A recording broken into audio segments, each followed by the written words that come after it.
시청자 여러분 안녕하십니까? 5월 13일 월요일 뉴스앤이슈 시작합니다. 버스 총파업을 이틀 앞두고 홍남기 경제부총리가 버스 노조와 만나 대화를 나눴습니다. 사태 해결의 실마리를 찾았을지가 관심인데요. 취재기자 연결해 보겠습니다. 김평정 기자. 네, 경제부입니다. 네, 정부와 버스 노조 오전에 정부 서울청사에서 만났다고요? 네, 오전 10시부터 정부 서울청사에서 양측 사이에 회동이 진행됐습니다. 홍남기 부총리가 류근중 전국자동차 노동조합 연맹 위원장과 김주영 한국노동조합 총연맹 위원장 등 버스 노조를 이끌고 있는 상급단체 지부부와 만나 대화를 나눴습니다. 대화에서 어떤 내용이 오갔는지는 아직 전해지지 않고 있는데요. 버스 노조가 요구해온 주 52시간제에 따른 인력 충원과 임금 인상 등이 논의됐을 것으로 보입니다. 그동안 버스 노조는 환승 비용의 부담 여력을 정부가 높여달라고 요청해왔습니다. 정부는 이번 파업이 주 52시간제와는 직접적인 관련이 없다면서 지자체가 요금을 올려야 한다는 입장입니다. 버스 노조는 내일까지 합리적인 조정안이 나오지 않으면 예고한 대로 모레 총파업을 강행할 계획입니다. 정부는 파업이 실제로 진행되면 지자체와 함께 비상수송 대책을 마련해 국민 불편을 최소화할 예정입니다. 전세 공공버스 투입과 도시철도 증편, 그리고 택시 부재 해제 등이 검토되는 걸로 알려졌습니다. 총파업이 현실화되면 전국적으로 버스 2만여 대가 운행을 멈출 것으로 보입니다.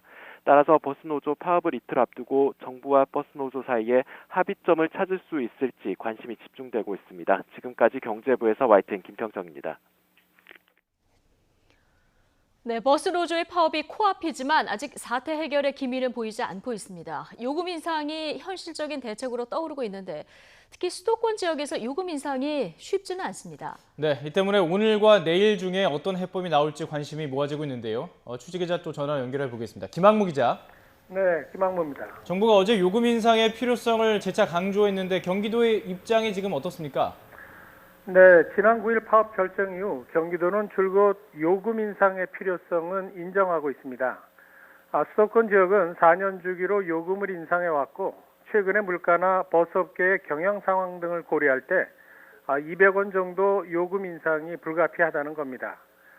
하지만 그동안에도 밝혔듯이 서울과 인천, 경기도는 수도권 통합 환승 할인제를 함께 운영하고 있는데요. 경기도는 이 때문에 서울과 인천을 제외하고 경기도만 요금을 인상할 수는 없다는 입장입니다. 예를 들어 경기도에서 버스를 타고 서울에서 환승해서 요금 1,450원을 낼 경우에 기본 요금 비율에 따라서 경기도에 740원, 서울시에 710원이 각각 할당됩니다. 이런 상황에서 경기도만 요금을 올리면 다른 서울과 인천 두 지자체는 경기도 주민이 부담한 요금 인상의 혜택을 가만히 앉아서 보게 된다는 겁니다. 이 때문에 세 개 지자체가 함께 요금을 올려야 한다는 게 경기도의 의견입니다. 이는 무엇보다 요금 인상에 따른 주민들의 부담 가중과 거부감이 크기 때문인데요. 여론을 고려해야 할 지자체로서는 이를 무시할 수 없는 상황입니다. 형평성에도 맞지 않는다는 의견이 많아서 경기도가 쉽게 결정하지 못하고 있습니다. 경기도는 또 정부가 추진한 52시간 근로제도 이번 사태에 큰 영향을 준 만큼 정부의 재정 지원도 필요하다는 입장입니다. 서울과 인천, 경기도 환승을 하게 되면 어느 한쪽만 참 올리기도 어려운 상황인데 그렇다면 서울시 의견은 어떻습니까? 네, 서울시도 파업에 따른 비상이 걸린 건 마찬가지인데요. 그동안 버스 노사와 비공식적으로 여러 차례 접촉하고 해결점을 모색하고 있습니다. 하지만 서울시는 서울 지역 버스의 경우에 이미 52시간제를 시행하고 있어서 다른 지역과는 상황이 다르다는 입장입니다. 준공영제를 이미 시행하고 있는 만큼 당장 요금 인상 계획은 없다는 겁니다. 그래서 요금의 즉시 인상보다 경기도가 올린 요금의 환승 할인액을 사후에 정산하는 방법을 검토하고 있는 것으로 알려지고 있습니다. 이런 점들에서 지자체들의 의견이 아직 모아지지 않고 있어서 해결 방안이 나오지 않고 있습니다. 지금까지 경기도에서 YTN 김학무입니다. 예고된 버스 파업과 관련해서 여당인 더불어민주당은 대화를 통해서 풀어야 한다면서 대중교통수단은 준공영제를 도입하는 방향으로 정책을 추진하겠다고 밝혔습니다. 하지만 야당은 문재인 정부의 섣부른 주 52시간 근로제 등 잘못된 정책으로 문제를 키웠다고 비판하고 나섰습니다. 자, 국회 취재기자 연결해 보겠습니다. 김영수 기자. 네, 국회입니다. 네, 버스 파업 자칫 이틀 뒤에 시민들 발이 묶일 수도 있는 상황인데요. 정치권도 예의주시하고 있을 텐데 어떤 얘기들이 나오고 있습니까? 네, 먼저 여당인 더불어민주당은 대화를 통해 갈등을 풀어가겠다면서 노사의 양보가 필요하다고 밝혔습니다. 또 요금 인상에 대해서는 국민의 동의와 정서적 공감이 전제돼야 한다고 강조했습니다. 특히 이해찬 대표는 전체 대중교통 수단에 준공영제를 도입하는 방향으로 정책을 추진하겠다고 말했습니다. 준공영제는 버스회사 수입을 공동으로 관리하고 모자라는 돈은 지자체가 지원하는 제도입니다. 자유한국당은 문재인 정권이 일방적으로 추진하는 정책이 너무 많다면서 하나하나 비판했습니다. 나경원 원내대표는 정부가 주 52시간 근로제 정책을 일방적으로 밀어붙여서 버스 대란이 났다고 지적했습니다. 이어 정부가 버스 요금을 올리고 모자라는 돈은 세금으로 지원하겠다고 한다면서 국민 밥그릇 생각 않고 본인들 밥그릇만 생각한다고 날을 세웠습니다. 바른미래당 역시 정부 정책을 꼬집었습니다. 손학규 대표는 버스 대란의 원인이 주 52시간 시행 특례 업종에서 노선버스 업종이 빠졌기 때문이라면서 무리한 최저임금 인상, 노동시간 단축 등 정부 정책을 싸잡아 비판했습니다. 네, 그리고 문재인 대통령이 제안한 여야 5당 대표와의 회담을 놓고 자유한국당이 지금 반대하고 있는데요. 이와 관련해서 진전된 소식이 좀 있습니까? 네, 한국당 황교안 대표가 오늘 이와 관련해 종전 입장을 거듭 고수했습니다. 황 대표는 실질적인 논의의 장이 되도록 문재인 대통령이 한국당뿐만 아니라 다른 정당 대표와도 차례로 만나면 된다고 강조했습니다. 황 대표는 여러 민생 현장을 직접 살폈는데 국민의 고통이 말로 설명하기 어려울 지경이라며 문 대통령이 이런 민심 현장의 고통을 생생하게 듣고 진지하게 대안을 논의하는 게 회담의 목적이 돼야 한다고 밝혔습니다.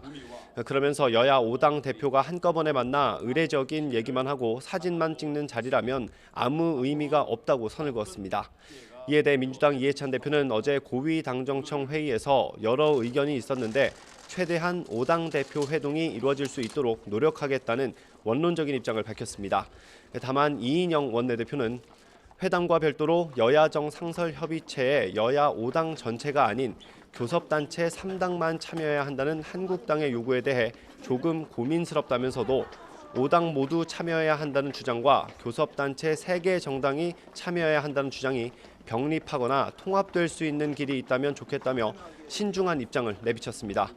한편 민주평화당은 조금 전 의원총회에서 임기가 끝난 장병완 원내대표 후임으로 삼선의 유성엽 의원을 선출했습니다. 지금까지 국회에서 전해드렸습니다.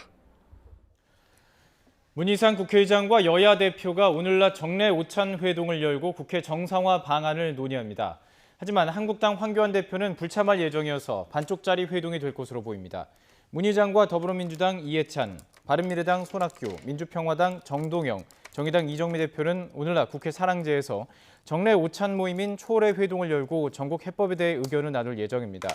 오늘 모임에서 문 의장과 여야 4당 대표들은 추가 경정 예산안 처리와 5.18 특별법 등 민생법안 처리에 대해 협의할 것으로 전망됩니다. 한국당 황교안 대표는 민생투쟁 대장적 일정을 이유로 불참 의사를 밝혔습니다.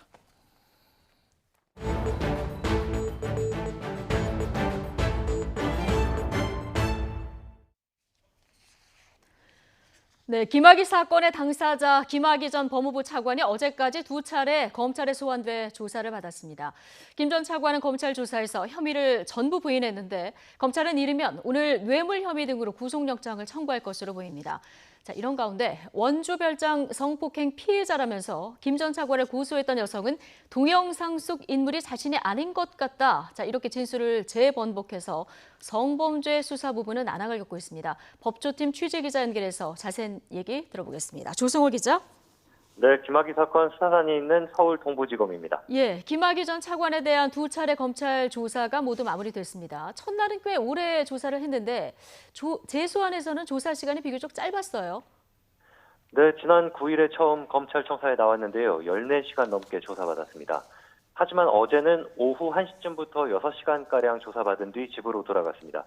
6년 전 수사 때는 검찰 출석 장면이 언론에 포착되지 않았는데요. 이번엔 모두 4차례 포토라인을 섰습니다. 하지만 자신의 혐의와 관련해서는 취재진의 질문에 철저하게 함구했습니다. 어제 김 전 차관 귀가한 모습 보시겠습니다.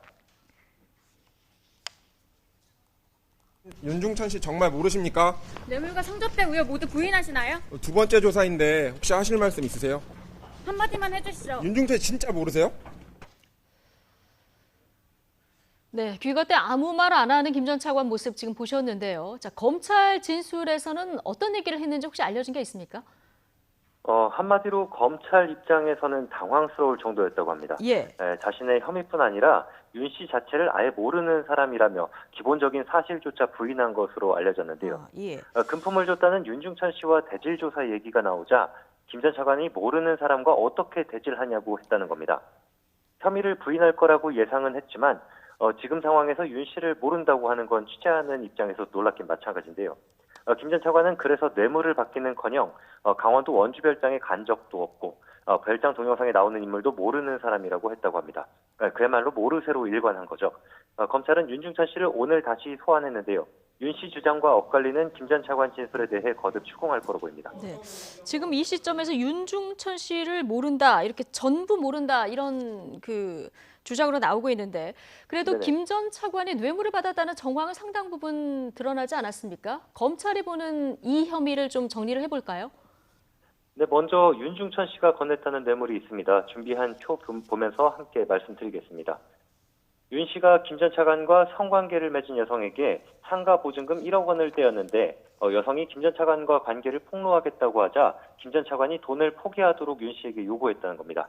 받을 돈을 제3자에게 준 뇌물인지를 검찰이 검토하고 있습니다. 이 밖에도 윤 씨는 2007년 무렵에 그림과 돈 봉투 등 3천만 원 상당을 김 전 차관에게 건넸다고 진술했습니다. 또 부동산업자 최모 씨가 김 전 차관에게 밥값과 용돈 등을 수시로 줬다고 진술했는데 금액이 2009년 이후를 포함해 모두 3천만 원이 넘는 거로 파악됐습니다.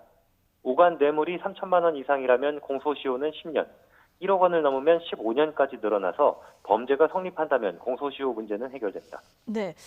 자, 김 전 차관 의혹의 또 다른 축이 이제 성범죄 의혹입니다. 어제 YTN 단독 보도를 먼저 전해드린 내용인데 사건의 발단이 된 별장 동영상에 나오는 피해자라고 주장해왔던 이 여성, 그런데 진술을 다시 바꿨다면서요?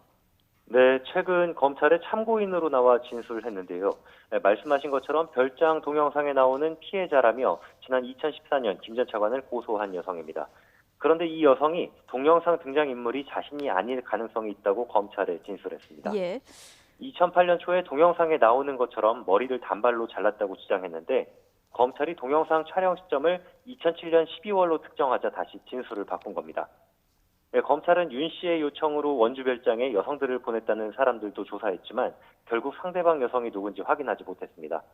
김학의 사건의 시작이 다들 알다시피 별장 동영상에서 나온 성범죄 의혹이었다는 점을 생각하면 사건 전반에 큰 변수가 생긴 것은 분명해 보입니다. 예.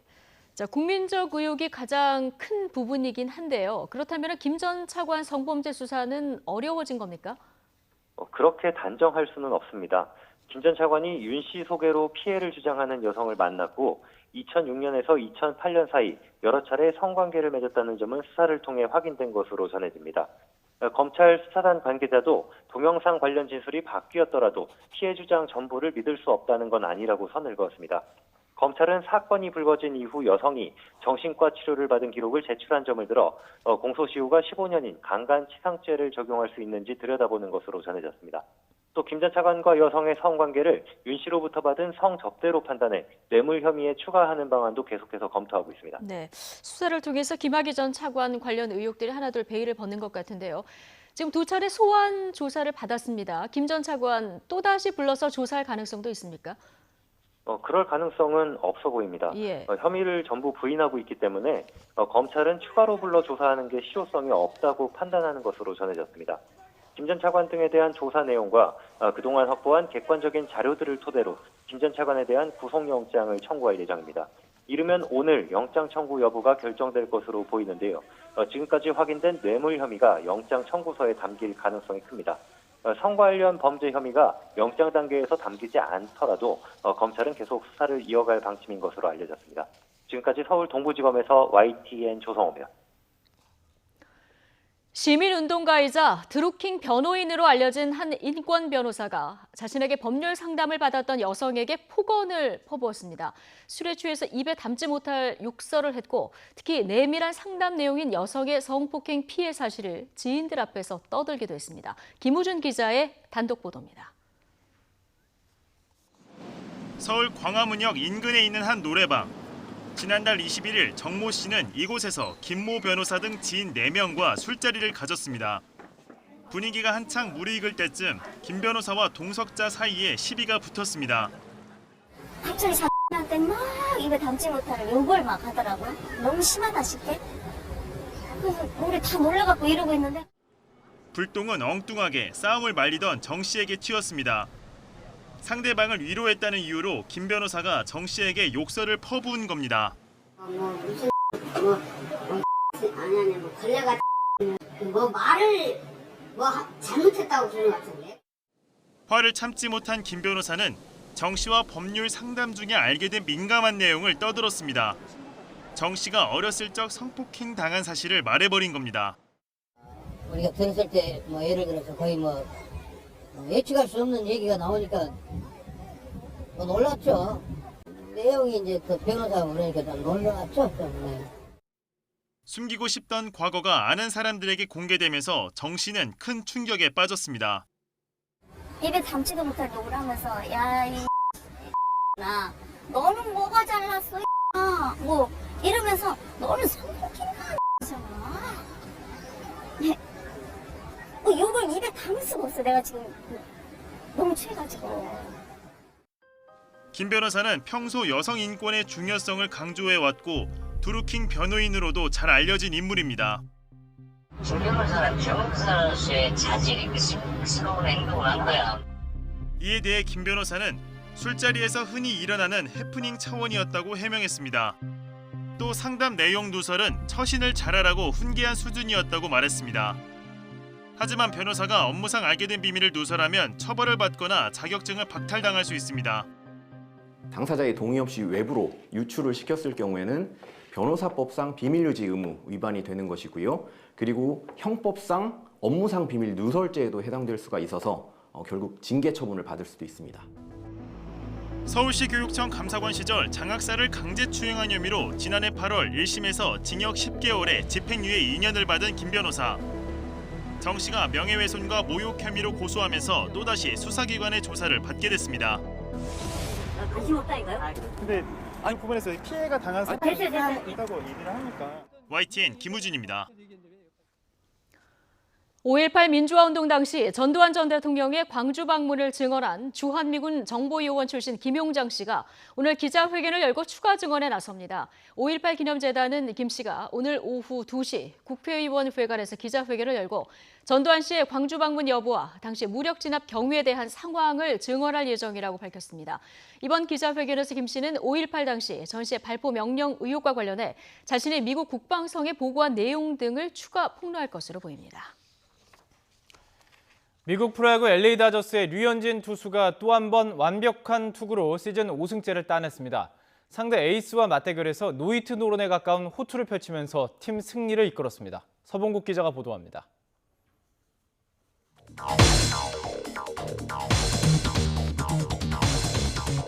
류현진의 현란한 볼배합에 워싱턴 타선이 속수무책으로 무너집니다. 7회까지 단 하나의 안타도 내주지 않으면서 노히트 노런 기대감까지 커졌던 류현진. 8회 2루타를 맞으면서 대기록은 깨졌지만 8이닝 1피안타 탈삼진 9개 무실점으로 막았습니다. 애틀랜타전 완봉승 포함해 2경기 연속 완벽한 투구로 시즌 5승을 달성했습니다. 류현진은 8색조 같은 구종을 앞서 퍼펙트 행진을 이어갔습니다. 4회 4개 만에 볼넷을 허용했지만 흔들리지 않았고 6회 최고 연봉 투수 스트라스버그가 친 안타성 타구도 우익수 벨린저가 환상적인 송구로 아웃을 만들었습니다. 8회까지 2013년 빅리그 진출 이후 한 경기 개인 최다 투구인 116구를 던지고 류현진이 내려오자 2대0 살얼음 리드를 지켜낸 다저스는 코리 시거가 만루 홈런을 쳐 6대0 승리를 마무리했습니다. 류현진은 2경기 연속 호투로 평균 자책점을 1.72로 끌어내리는 한편 24이닝 연속 무실점 행진도 이어갔습니다. YTN 서봉국입니다. 마이크 폼페이오 미 국무장관이 북한 핵 관련 파일을 다시는 열어보지 않게 하겠다면서 완전한 비핵화 목표를 강조했습니다. 북한에 끌려다니지 않고 대북 압박을 이어가겠다는 점을 분명히 한 것으로 보입니다. 워싱턴에서 김희준 특파원의 보도입니다. 폼페이오 국무장관은 과거 미국 행정부의 비핵화 협상은 북한의 추가 핵무기 생산과 외교 실패로 이어졌을 뿐이라고 비판했습니다. 미 싱크탱크 클레어몬트 연구소 40주년 기념 연설했습니다. 이어 트럼프 정부는 북한의 핵 파일을 다시는 열어볼 필요가 없도록 하는데 집중하고 있다고 말했습니다. Our diplomacy with the DPRK is laser focused on making sure that we never again have to reopen the North Korean nuclear file. 트럼프 대통령이 북한을 최종적으로 비핵화해서 핵 문제가 더 이상 수면 위로 떠오르지 않기를 바란다는 국무부 입장과 같은 맥락의 발언입니다. 폼페이오 장관은 결렬된 하노이 북미 정상회담에서 중요한 문턱을 마주했다면서 북한 비핵화는 심각한 문제라고 밝혔습니다. 이를 위한 한미일 공조와 함께 러시아와 중국의 북한 비핵화가 세계의 최상의 이익에 부합함을 확신시키려 한다고 강조했습니다. 또 국제사회가 북한이 더 밝은 미래를 갖도록 도울 수 있도록 노력하고 있다고 덧붙였습니다. 이는 국제공조를 통한 최종적이고 검증 가능한 북한 비핵화 목표를 분명히 하면서 중국과 러시아의 공조 이탈을 경계한 말로 풀이됩니다. 미사일 발사를 감행한 북한이 협상 교착을 풀기 위한 인도적 식량 지원에도 반발하고 있지만 미국은 북한에 끌려가지만 않겠다는 의지를 거듭 확인하고 있습니다. 워싱턴에서 YTN 김희준입니다. 도널드 트럼프 미국 대통령과 시진핑 중국 국가주석이 다음 달 일본에서 열리는 주요 20개국 정상회의에서 만나서 무역 현안을 논의할 가능성이 크다는 관측이 제기됐습니다. 레리 커들로 미 백악관 국가경제위원회 위원장이 어제 한 방송과 인터뷰에서 밝힌 내용입니다. 박상남 기자의 보도입니다. 커들로 위원장은 어제 폭스뉴스와 가진 인터뷰에서 미중 협상에 대한 질문을 받고 중국이 충분히 다가오지 않았다고 말했습니다. 그러면서 추가적인 고위급 협상은 계속될 것이라며 다음 달 미중 정상 간의 회동 가능성을 언급했습니다. And I will say this, there's a G20 meeting in Japan toward the end of June next month. The chances that President Trump and President Xi will get together at that meeting are probably pretty good. 고위급 추가 협상에서 합의안이 도출될 경우 G20 정상회의에서 양국 정상의 서명식이 진행될 수도 있다는 의미로 해석됩니다. 그는 이와 관련해 중국이 미국 무역대표부 대표와 재무장관을 베이징으로 초청했다고 전했습니다. 그는 이어 당면한 난제 가운데 하나가 합의 사항에 대한 중국의 입법화 여부라면서 이 부분이 명확해질 때까지 관세 유지를 언급했습니다. We need to see something much clearer, and until we do, we have to keep our tariffs on. That's part of the enforcement process as far as we're concerned. 앞서 미국은 중국의 여러 통상 산업 정책을 불공정 관행으로 지목하며 중국이 법률을 개정해 개선할 것을 요구했지만 중국이 난색을 표시해 협상이 좌초한 것으로 알려졌습니다. 중국은 법률이 아니라 하위 규정인 국무원 명령에 담는 방안을 제안했지만 미국은 끝내 이를 받아들이지 않았습니다. YTN 박상남입니다. 정부는 미중 무역 갈등 심화로 원달러 환율 변동성이 커졌지만 절하폭은 다른 아시아 국가 통화와 비교해서 과도하지 않다고 밝혔습니다. 정부는 오늘 서울 명동은행회관에서 이호승 기획재정부 1차관 주재로 거시경제금융점검회의를 열고 이같이 진단했습니다. 이 차관은 최근 원달러 환율 급등세를 두고 원화 변동폭이 커졌지만 절하폭은 중국과 타이완 등 다른 주변국에 비해서 과도하지 않다고 설명했습니다. 앞서 모두 발언을 통해서 이 차관은 미국의 중국에 대한 추가 관세 부과가 우리 실물 경제에 직접적인 영향을 미치는 것은 제한적이지만 금융시장의 변동성은 확대될 수 있다고 말했습니다. 또 국내 금융시장 변동성이 과도하게 확대될 경우에는 적기에 시장 안정 조치를 시행하겠다고 강조했습니다.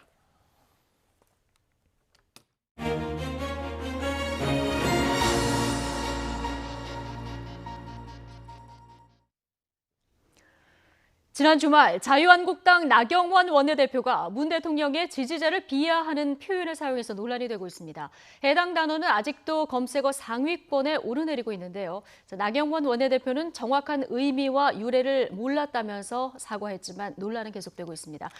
여야 의원들은 어떤 입장인지 표창원 더불어민주당 의원 그리고 성일종 자유한국당 의원 차례로 연결해 보겠습니다. 자, 먼저 민주당 표창원 의원님 연결해 보겠습니다. 표 의원님 나와 계시죠? 네, 안녕하세요. 예. 자, 지난 주말 대구 장외 집회에서 나온 발언입니다. 일단 어떻게 들으셨습니까? 말을 듣고도 사실은 좀 믿기가 어려웠고요. 예. 대중 집회라고는 하지만 그래도 공당의 대표가 일반 시민들도 사용하기 어려운 부적절한 말을 그렇게 사용할 수 있는지 좀 놀랍고 좀 참담했습니다. 예. 나경원 원내대표는 인터넷상 표현을 무심코 사용했다. 내가 정확한 의미와 유래, 뜻을 몰랐다. 이런 입장인데요. 그 말이 사실이길 바라고 진심이길 바랍니다. 예. 다만 그 말씀 때문에 상처 입은 많은 분들께서는 아직까지 그 해명이나 사과로 충분하다고 생각하지 않으시는 것 같고요. 네. 조금 더 진정성 있게 다시는 이런 일이 재발하지 않도록 그런 좀 조치를 취해 주시는 것이 좀 맞다고 생각됩니다. 아, 문자 사과 말고 그럼 더 공식적인 사과가 필요하다 이런 입장이신가요? 네, 아무래도 모든 문제의 해결이나 사과는 당사자, 피해를 야기했던 피해자분이 받아들일 수 있는 그런 수준과 방법과 내용이어야 하지 않겠습니까? 네. 네, 그런 일방적으로 나는 잘 몰랐다 이렇게 끝나는 것은 좀 적절치 않은 것 같고요. 그 내용이나 정도, 방법 등에 있어서는 피해자분들이 납득할 만한 정도는 돼야 된다고 생각됩니다. 네. 해명 자체가 지금 부적절하다 이런 입장이신 것 같은데요. 근데 이 발언이 사실 지난 목요일 문재인 대통령 대담 때 이 독재자 질문을 한 그 진행자를 두둔하는 과정에서 나온 발언입니다. 근데 이 표현을 전희옥 전 의원의 SNS에서 이제 먼저 사용을 했었거든요. 이걸 본 게 아니냐 이런 추측도 나오는데 이 개연성은 어떻게 보십니까? 뭐 여러 가지 개연성이 있겠죠. 예. 그런데 그건 그 단어를 쓴 분이 밝혀야 될 부분이고요. 네. 언론이나 시민들께서야 그런 추정을 하실 수 있겠지만 저희로서는 특정하게 어떤 부분 때문에 어디에서 보고 누구에게 어떻게 들어서 그런 발언을 했다라는 것은 저희는 추정할 입장은 아니라고 생각이 됩니다. 예. 자, 그런데 일베나 극우 진영에서 문 대통령 지지자들을 비하는 이런 단어들 지금 계속 나오고 있는 이런 상황입니다. 지지자들은 이런 표현들 주로 공격을 당하고요. 주변에 이제 지지자들 많이 만나보셨을 텐데 어떤 반응들이십니까? 글쎄요, 저는 그 SNS 상에서는 지지자분들의 반응들이 저에게도 격하게 나타나기도 하고요. 예. 너무 미온적으로 대한다 이렇게 하시는 분들도 계시죠. 그런데 실제 거리나 세미나장, 강연장 등에서 만나는 일반 시민분들께서는 지지자들은 아니시고요. 예. 많이 우려하시는 것이 일부 극단적인 분들이 그런 용어를 사용하는 것도 우려를 하시지만 예. 정치권에서 국회의원이 특히 세월호 유가족이나 5.18 민주항쟁 피해자나 가족분들 혹은 용산 참사 피해자분들, 4.3 피해자분들 이런 분들을 폄하하고 모욕하는 발언을 그런 공인들, 국회의원들이나 정치인들이 서슴없이 하는 것 이런 부분에 대해서 상당히 많이 좀 분노도 하시고 가슴 아파하시고 하는 말씀들을 제가 많이 좀 듣고 있습니다. 예. 그런데 지금 올해만 해도 5.18 세월호 그리고 반민특위 발언까지 해서 한국당에서 논란이 될 만한 발언들이 올해만 들어서도 꽤 많이 나오고 있는데 그러니까요. 그런데 네. 역설적으로 지금 한국당 지지율은 오르고 있습니다. 저희가 인과관계를 좀 증명할 수는 없습니다만은 최근에 여론조사 추이를 보면 좀 그런 현상이 나타나고 있거든요. 이건 어떻게 보십니까? 저희들 잘못이라고 생각이 됩니다. 예, 민주당 잘못이다. 예.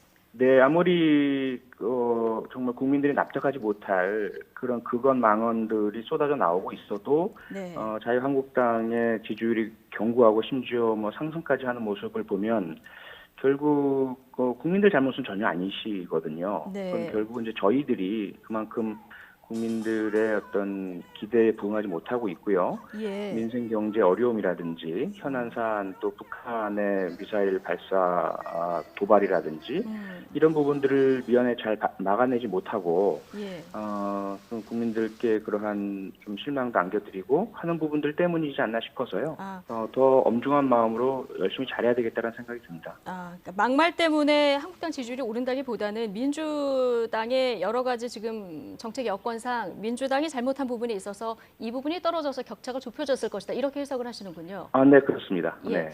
알겠습니다. 어쨌든 지금 한국당 장외 집회를 계속하고 있습니다. 그런데 여당 입장에서 국회가 좀 원활하게 돌아가야 국정 운영도 제대로 할 수 있을 텐데요. 네. 지금 한국당에서 1:1 영수회담 제안이 나왔거든요. 어떻게 보십니까? 네, 그 부분은 거듭 이제 그러한 제안들을 하시는데 적절치 예. 않다고 생각이 되고요. 네? 적절치 않다고 생각이 적절치 되고요. 않다. 예. 네, 이미 지난해 11월에 5당 원내대표와 그 청와대 정부가 함께 여야정 협의체를 구축해서 분기별로 계속 정기적으로 만나서 중요한 민생 현안을 풀어나가자 이렇게 약속을 했지 않습니까? 예. 합의문에 서명도 다 했고요. 예.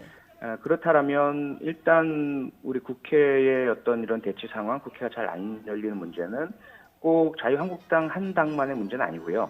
네. 원내 정당 5당이 함께 모여서 협의를 해야 풀릴 문제죠. 예. 그리고 그런 뭐 1대1의 그 용어도 사실은 영수회담은 독재시대 용어고요. 예.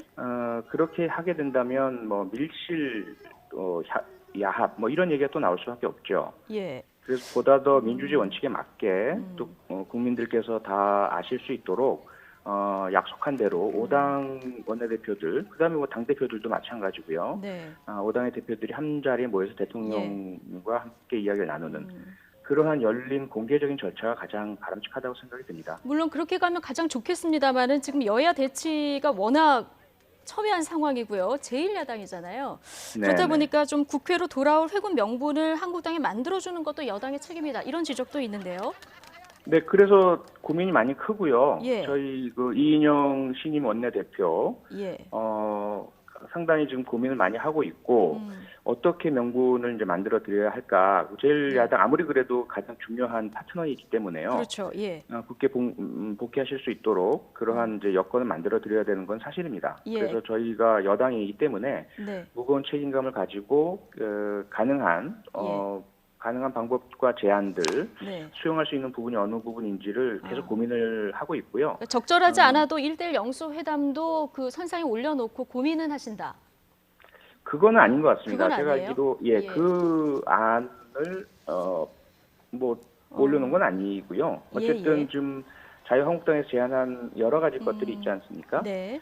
또 1대1이 안 된다면 3당 원내 삼당, 교섭단체만으로 하자 이런 제안도 하고 예. 계시고 예. 그런 여러 가지로 하고 계셔서 일단 네. 그대로 받는다기보다는 예. 어쨌건 자유한국당이 복귀하실 수 있는 그런 또 다른 제3의 묘수가 없는지 이런 예. 부분을 포함한 많은 고민을 저희들이 지금 하고 있습니다. 알겠습니다. 하루빨리 좀 접점이 찾아졌으면 좋겠고요. 표창원 의원님 얘기는 여기까지 듣겠습니다. 고맙습니다. 네, 고맙습니다. 네, 이번에는 한국당 성일종 의원 바로 연결해 보겠습니다. 성 의원님 나와 계시죠? 네, 안녕하십니까. 예. 서산 태안 출신 성일종 의원입니다. 예.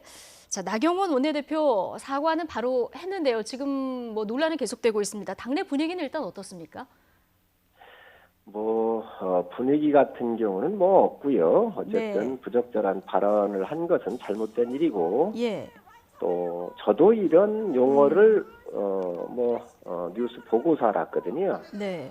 대표께서 무슨 특별한 생각을 가지고 한 게 아니라 인터넷상에서 떠들던 것을 예. 아마 참모진들이 이렇게 써줬기 때문에 네. 그렇게 하신 거 아닌가 하는 생각을 가지고 있습니다. 한국당에서는 또 참모진들이 이 원내대표 원고에 그런 것을 썼을 리가 없다 이런 얘기도 나오던데요.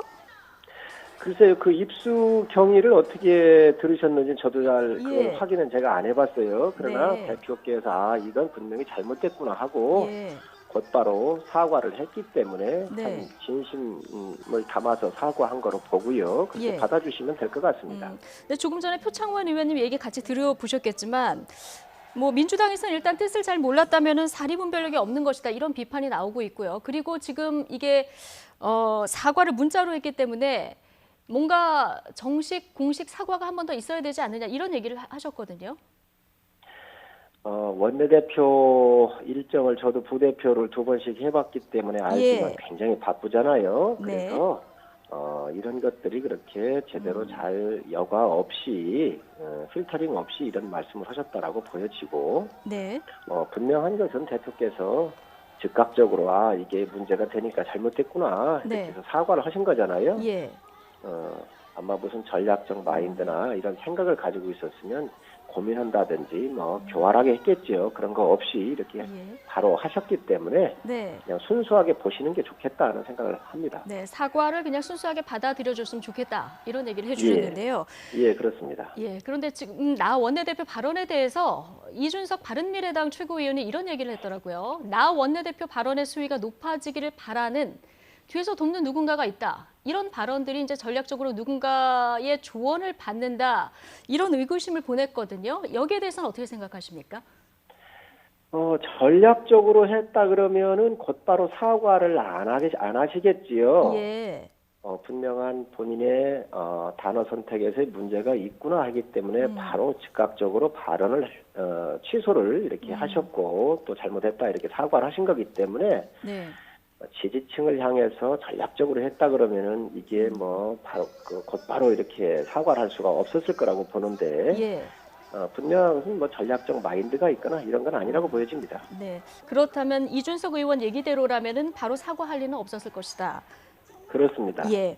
자, 그런데 김무성 의원의 다이너마이트 청와대 폭파 발언도 그렇고요. 최근 한국당에서 나오는 발언 수위가 좀 아슬아슬합니다. 이게 막말로 주목을 받다 보니까 이런 발언들이 계속 이어지는 거 아니냐 이렇게 쓴소리를 하는 분들도 계세요. 어떻게 보십니까?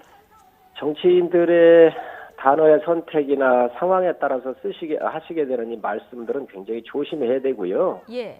또 극히 일부라 하더라도 국민들한테 상처를 낼 수 있는 것은 상처를 드릴 수 있는 것은 상당히 신중해야 한다고 생각을 합니다. 김무성 대표가 4대 강보로 이렇게 해체하겠다 그러니까 그 집회 현장에 가가지고 사실 4대 강보는 기여하는 게 많습니다. 또 그 4대 강을 해체하지 아니하고 수문을 열어서 그냥 쓰게 될 때는 아무 문제가 없거든요. 급할 때는 우리가 잠그면 되고 그런데 이런 부분에 대해서 정부가 이게 참 안 해야 될 짓을 하다가 보니 아마 은유적으로 하신 거 아닌가 하는 생각을 한다라고 전에도 제가 말씀드렸는데 어찌됐든 그렇지만 발언은 적절하지 않다. 그렇습니다. 정치인들이 잘 용어 선택을 잘 해야 한다고 생각을 합니다. 네. 자, 그런데 이런 상황에서 한국당 지지율이 조금 오르고 있는 이런 상황이 나오고 있습니다. 자체적으로 지금 오름세 이거 어떻게 분석을 하고 계십니까? 우선 현 정권의 실정에 대한 국민의 분노가 우리 당으로 기대를 가지고 잘 제어하고 또 견제하라고 하는 의미로 저희는 판단하고 있습니다.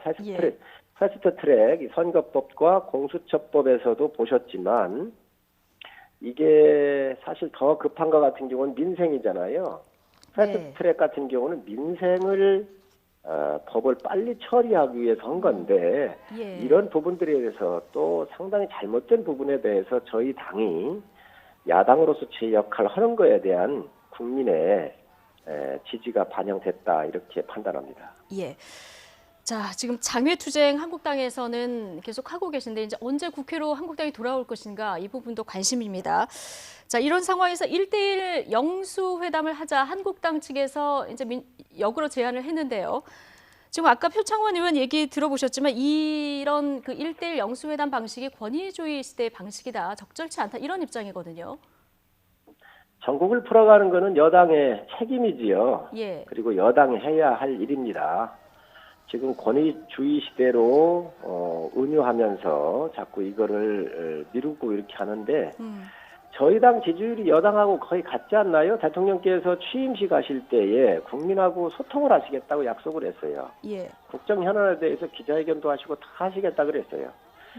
이 야당, 제1야당의 대표가 할 이야기가 분명히 있으신 겁니다. 예.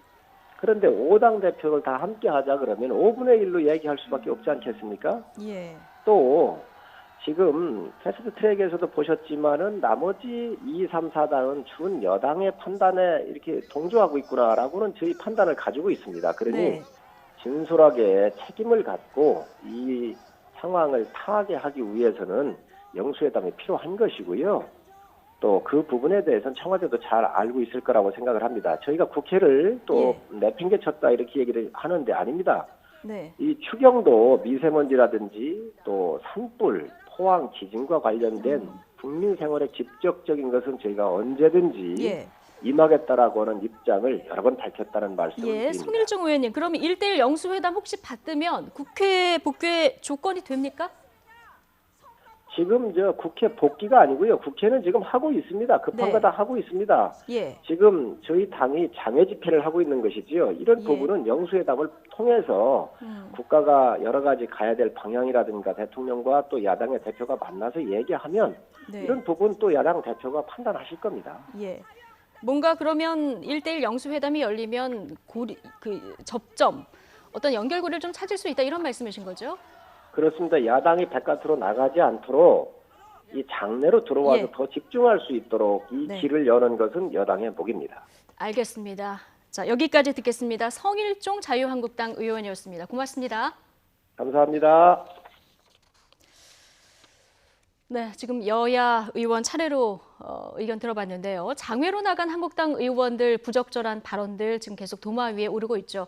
그런데 한국당 지지율은 오르는 추세입니다. 이번 주 YTN 리얼미터 여론조사 결과를 보면 민주당과 한국당 간의 지지율 격차가 4.4%포인트, 오차 범위 내로 좁혀졌는데요. 이걸 어떻게 해석해야 될지 잠시 뒤에 김영준, 차재원 두 분 교수님 모시고 또 분석해 보겠습니다. 2부에서 다시 뵙겠습니다.